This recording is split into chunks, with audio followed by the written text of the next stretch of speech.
이야기 한마당의 진행을 맡은 이슬기입니다. 최근 한반도 통일에 대한 국가적 관심과 국민의 열망이 어느 때보다 뜨겁게 우리 사회를 달구고 있습니다. 북한은 9월 인천 아시아게임에서 대규모 선수단과 응원단을 파견하겠다고 공식 밝혔는데요. 8월 중순에는 프란치스코 교황이 한반도의 평화의 메시지를 가지고 방한한다고 합니다. 낮은 자의 아버지, 소외된 자의 아버지로 추앙받는 프란치스코 교황은 지구상의 전체 가톨릭 신자들의 최고 지도자라고 할 수 있죠. 그런 교황이 아시아 국가로는 처음으로 대한민국을 방문한다는 건 우리 대한민국 온 국민의 자랑이기도 합니다. 이런 교황의 방한으로 한반도의 통일 여번이 높아가고 있는 이때 북한 민주화 청년 학생 포럼과 한국 자유총연맹 리얼코리아는 우리 사회에서 살고 있는 북한 이탈 주민 출신의 청소년들과 대한민국 청소년들이 함께하는 2014 남북 청소년 평화통일 의식 증진 프로젝트로 우리의 희망 이야기, 통일 이야기 한마당을 진행하고 있습니다. 오늘 남북 청소년 이야기 한마당에서는 프란치스코 교황의 방한을 앞두고 남과 북의 종교에 대해서 이야기를 나누는 시간을 가져보도록 하겠습니다. 그럼 먼저 오늘 함께 2014 남북 청소년 희망 이야기, 통일 이야기 한마당을 진행하게 될 6명의 대학생들을 소개하겠습니다. 각자 자유롭게 자기소개해 주시길 바랍니다. 예, 안녕하십니까. 저는 전라남도 순천에서 온 대한민국 열혈남아 25살 장지훈입니다. 네, 안녕하십니까. 저는 강원도에서 태어나 서울에서 자란 고려대학교에서 북한을 공부하고 있는 26살 피승원입니다. 안녕하십니까. 저는 부산 해운대에서 왔지만 현재 미국 조지타운 대학교에서 공부하고 있는 최민웅이라고 합니다. 네, 안녕하세요. 저는 북한을 사뿐히 탈출해서 지금 동국대학교 영화과에 재학 중인 박유성이라고 합니다. 네, 안녕하세요. 저는 북한에서 왔고요. 현재 국민대학교 중어중문학과 재학 중이고 나이는 26입니다. 안녕하세요. 북한을 떠나서 이제 온 지 한 7년 정도 됐고요. 현재는 한국에 대해서 중국어를 전공하고 있습니다. 네, 각자 자기소개를 해주셨는데요. 서로 고향도 다르고 살아온 과정도 다 다른 6분의 남북한 대학생들이 우리 국민들에게 들려줄 아름다운 감동의 이야기 한마당을 이제 펼쳐보도록 하겠습니다. 우리가 전 시간에는 북한 주민들과 대한민국 국민들의 서로 다른 삶, 즉 생활에 대해서 이야기를 나눴는데요. 오늘은 좀 주제를 바꿔서 남북한의 종교에 대해서 이야기를 나눠보겠습니다. 이 세상에는 많은 종교가 있죠. 우리 대한민국은 종교의 자유가 있는 나라입니다. 국민이라면 누구나 종교를 선택할 자유가 있고 종교 생활을 할 수 있는 자유가 있습니다. 우리 대한민국만 해도 기독교, 가톨릭, 불교를 비롯해서 많은 종교들이 있는데요. 그런데 북한은 종교가 철저히 탄압받고 있다고 합니다. 과연 북한에서는 정말 종교가 탄압받고 있는지, 북한 주민들은 종교 생활을 할 수 있는지 없는지, 네, 우리 탈북 대학생들의 이야기를 한번 들어보면서 북한의 종교에 대해서 한번 알아보겠습니다. 북한의 종교 어떤가요? 네, 북한의 종교가 있죠. 근데 제가 북한에 생활할 때는 종교라는 개념을 들어본 적이 없습니다. 네, 저도 종교, 기독교나 불교 이런 것들을 이제 대한민국에 와서 처음 알았고, 이제 대한민국에서 북한에 대한 종교에 대한 얘기를 많이 접했고, 그리고 또 요즘에 신이 보낸 사람? 네, 그런 영화도 나오면서 북한의 종교에 대한 내용을 좀 심도 있게 다룬 그런 걸 많이 봤는데, 제 얘기는 아니고 저희 아버지가 예전에 어렸을 때 학교에서 이제 수업이 끝나고 산에 가서 절을 이렇게 다 철거를 하는 그런 일에 동원이 됐었다고 하더라고요. 그래서 북한은 이제 지방에 있는 절이나 교회 이런 걸 이제 다 부시고 이제 그런 걸 아예 이렇게 씨를 말린다고 해야 되나요? 아무튼 그런 작업을 했다고 하더라고요. 네, 그래서 저는 북한에 종교가 있는지, 그리고 또 기독교나 불교가 존재하는지를 일단 몰랐어요. 네, 어려서 그런지도 모르겠지만. 네. 그러면은 교회나 절 이런 것도 전혀 없는 건가요? 북한의 평양이나 그런 기본적인 겉모습을 보여줘야 하는 그런 특화된 도시에는 절이나 기독교 정도는 있습니다. 그게 왜냐면은 외국에서 와서 방한을 하기 때문에 우리도 형식상으로 하고 있다. 우리도 종교가 있다. 이걸 보여주기 식이니까 비록 일반 사람들은 들어가지 못하지만 정치에 관련돼 있는 사람들이나 어쨌든 그 외국인들이 들어오면 항상 사람이 꽉 차 있는 걸 알고 있어요. 하지만 웬만해서는 거기에서는 예배도 없고 만약에 일반인들이 들어갈 수가 아예 없는 거죠. 만약 들어가면은 좀 큰일이 나겠죠. 평양에만 존재하는 걸로 알고 있고 지방에는 아예 그런 게 없는 걸로 알고 있습니다. 제가 살던 시에도 그런 건 아예 구경도 못했고요. 그러면 평양에 그렇게 있으면은 그곳에 뭐 들어가거나 그런 거는 뭐 외부에서 뭐 취재를 나온다거나 그런 경우에만 개방이 되는 건가요?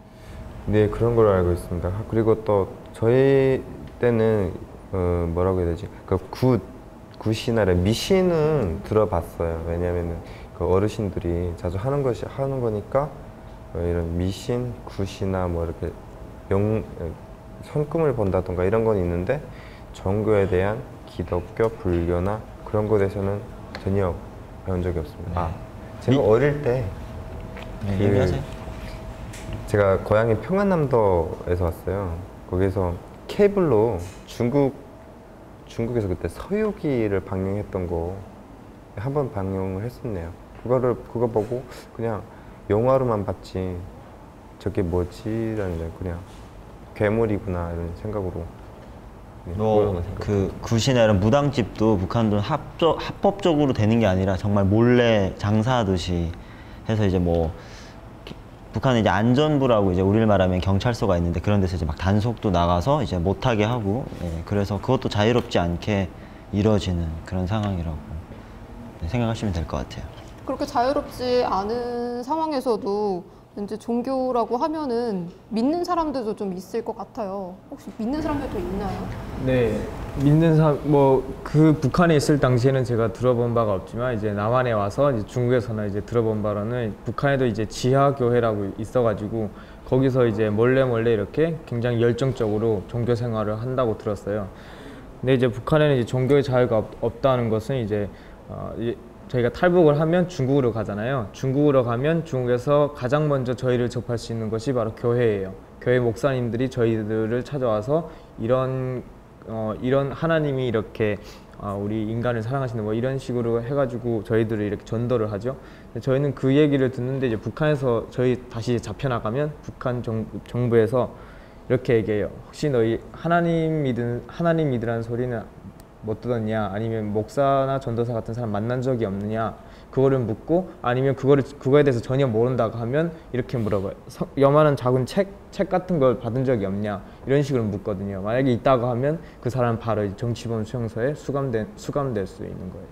그런 종교 관련해서 뭔가 여러 가지 에피소드들이 있겠지만 혹시 뭐 우리나라에 들어와서 대한민국에 들어와서 종교를 좀 접했을 수도 있을 것 같아요. 지금 현재 가지고 있는 뭐 종교가 있으신가요? 네, 뭐 저는 일단 기독교고 제일 이유는 이제 저기 앉아 계신 분이 말하다시피 중국에 이제 처음으로 오면 북한 사람들이 제일 접하기 쉬운 게 이제 기독교예요.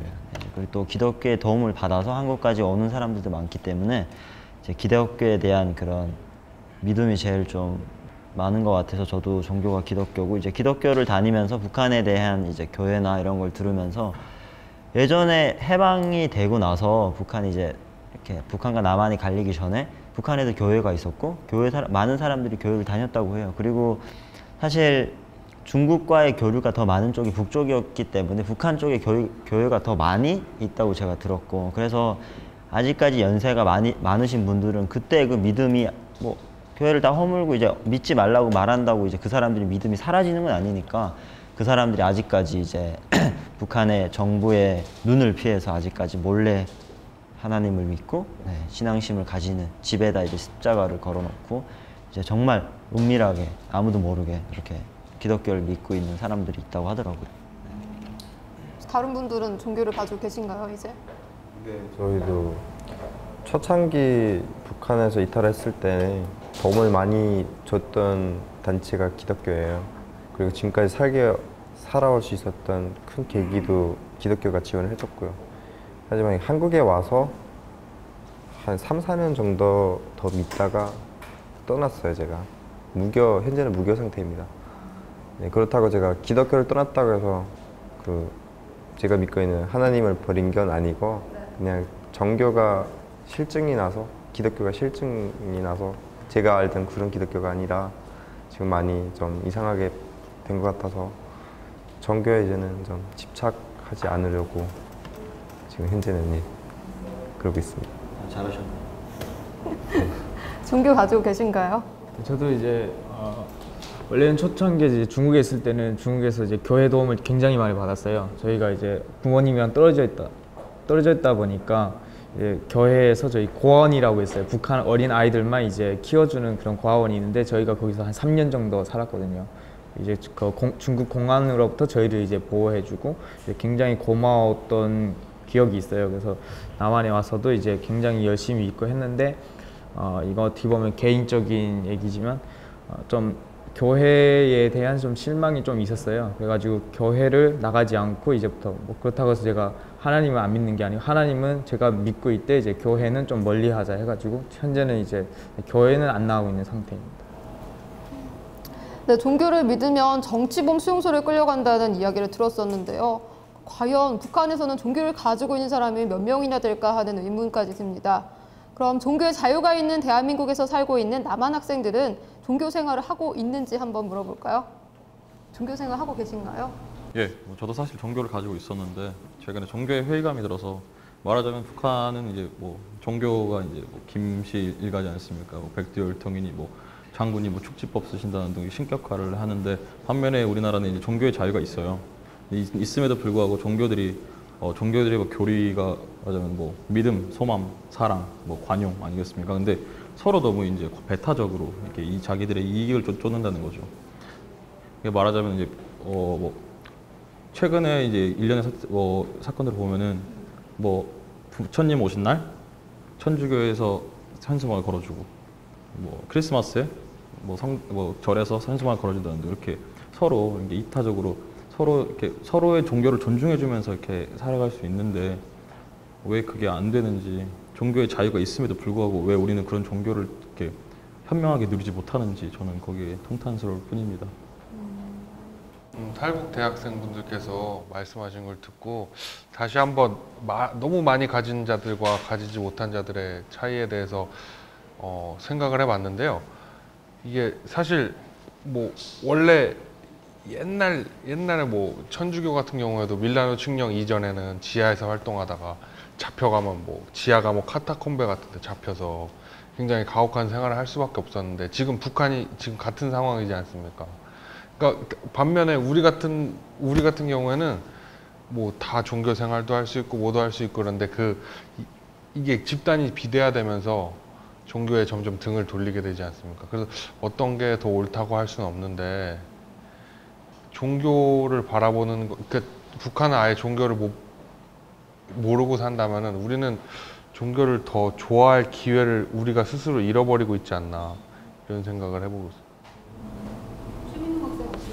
뭐 일단 질문으로 돌아가자면 저는 종교는 없고요. 덧붙이자면 사실 우리 국민 모두가 이제 북한 사회 안에 종교라는 게 존재하지 않는다는 걸 엄청 안타깝게 생각을 할 텐데 우리나라도 방금 말씀하신 것처럼 생각해 보면 우리나라뿐만 아니라 세계 어느 곳곳이나 최근에 일어난 뭐 이스라엘이랑 가자지구 하마스랑 전쟁한 거랑 다 생각을 해보고 뭐 1600년대, 700년대, 800년대 그 다음에 2차 세계대전 때 뭐 교황까지도 뭐 유태인들을 약간 압박하고 그런 것들을 생각을 해보면 아직 우리도 다른 종교에 대한 배려심을 키우지는 못한 것 같아요.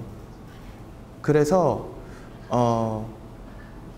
북한 사회에 안타까워할 것만 아니라 우리 모두가 종교에 대한 기본적인 개념 그런 걸 패러다임을 바꾸고 난다면 나중에 북한이랑 흡수 통일을 할 때 그렇게 더 잘 인도적으로 이끌어 나갈 수 있을 거라 생각을 합니다. 네, 물론 이제 훌륭한 종교인분들도 계시지만 이제 뭐 북한에서 뭐 종교를 믿으면 정치범 수용소에 끌려가는 것이 잘못됐듯이 남한에서 이제 그러니까 종교와 정치가 이제 분리돼야 된다고 보거든요. 거기에서 많은 문제가 비롯된다고 보기 때문에 뭐 앞으로 뭐 민족 보고마 같은 이제 뭐 거창한 꿈을 실현하려면은 남한에서부터 이제 종교의 정리 뭐 이런 개선 이게 선행돼야 된다고 저는 생각합니다. 네, 지금까지 6분의 종교에 대한 다양한 생각과 견해를 들어봤습니다. 특별히 북한은 종교의 자유도 없고 종교의 생활을 하면 정치범 수용소에 끌려간다는 이야기들이 있었는데요. 근데 정치범 수용소 저도 한 번씩 들어봤는데 정치범 수용소 무엇인지 한번 자세하게 한번 이야기를 해주실 분 계신가요? 네, 정치범 수용소는 일단 저희는 북한 정치범 수용소라는 건 일단 국가에 무슨 위배되는 이런 큰 범죄자들을 수용하는 그 수용소잖아요. 그만큼 이제 중대한 범죄자들을 이제 수감하는 곳인데 이제 저희는 사실 북한 그 수용소에 수용되지 않은 이상 거기에 대한 자세한 상황은 저희는 몰라요.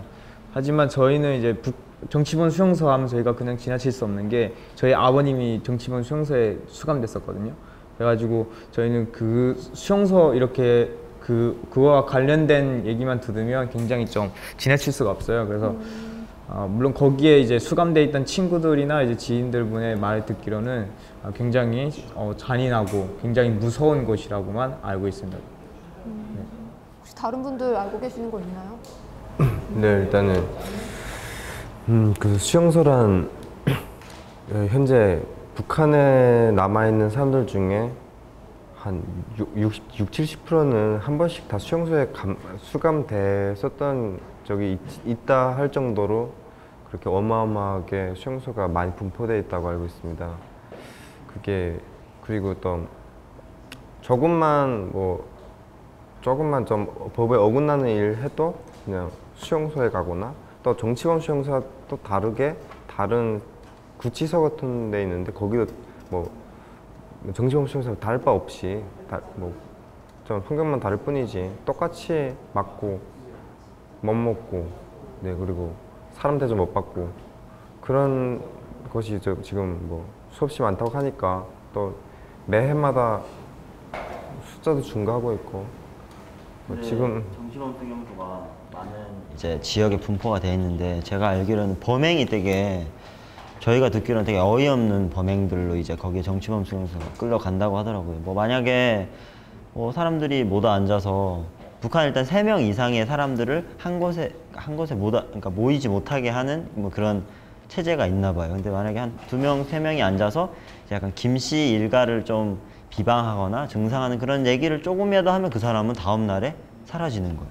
그리고 더욱더 무서운 거는 이제 그 사람이 제가 만약에 아빠여서 아버지가 그런 얘기를 하면 가족까지 다 같이 이제 그 정치범 수용소에 가는 거예요. 가서 이제 그 정치범 수용소는 다 알다시피 이제 한번 들어가면 나올 수가 없고 그리고 그 안에 사정에 대해서 저는 이제 제가 살던 근처에 이제 그 정치범 수용소가 있었거든요. 이제 하루에 옥수수 500g을 주고 하루 종일 일을 한대요. 18시간을 일 시키고 이제 4시간을 재운대요. 그리고 이제 만약에 부부가 같이 들어가면 같이 얼굴을 못 보게 이제 교대로 남자가 들어가 쉬는 시간에 여자가 나가서 일을 하고 이런 식으로 그 안에서 굉장히 사람이라고 말할 수 없게 그런 강제적인 노동을 받으면서 죽을 때까지 못 나오는 그런 것이고 이제 그 일 가족은 이제 그 가족의 한 명이 감으로써 모두 낙인이 찍히는 거예요. 정치범 수용소에 갔다는 거에 대해서. 그래서 만약에 큰 북한에서 좀 잘 나가는 예를 들면 그런 자리를 하던 사람들도 이제 가족이 한 명이 정치범 수용소에 가면 그 자리를 다 내놓고 이제 다른 지방으로 조선시대를 말해 유배처럼 추방이 되는 거고. 이렇게 아주 큰 범죄인데 우리가 봤을 땐 정말 어이가 없는 범죄죠. 김일성 우리는 대통령에 대해서 좀 불편한 면을 조금씩 얘기할 수 있잖아요. 근데 북한에는 그게 전혀 안 되고 이제 그거에 대해서 조금이라도 언급을 하면 이렇게 큰 벌을 받는다. 그게 좀 제가 생각하기엔 너무나도 억울한 것 같습니다. 네, 북한 인권 문제가 국제사회에 거론되면서 정치범 수용소 문제에 대해서도 많은 이야기가 나왔었는데요. 되게 좀 어이없는 그런 죄명으로 잡혀간다는 것만으로 들어도 좀 안타까운 마음이 앞서는 것 같습니다. 한반도에 위치해 있는 남과 북입니다. 한 핏줄을 이룬 한 민족이지만 남과 북의 현실은 너무나도 많은 거리감과 갈등, 나아가 많은 과제들을 두고 있는데요. 우리가 외치는 통일, 그리고 그 통일 과정 속에는 우리가 풀어야 할 너무나도 많은 과제들이 있지 않은가 생각해보게 됩니다. 그중에서도 남과 북의 종교와 정치범 수용소와 같은 시설들에 대해서 과거 북한 정권에 의한 반인륜적 행위에 대한 처리 역시 우리가 행복한 통일 시대를 준비해 나가는 데서 반드시 해결해야 할 과제라고 생각됩니다. 통일 시대 구현을 위해서 남과 북은 정치적, 경제적, 군사적 이해관계를 떠나서 남과 북의 모든 주민들이 행복한 통일 시대를 만들어 나갈 겁니다. 그럼 이것으로 남과 북의 청소년들이 말하는 통일 이야기 앞마당 8부를 마치도록 하겠습니다. 시청해주신 분들 고맙습니다. 고맙습니다.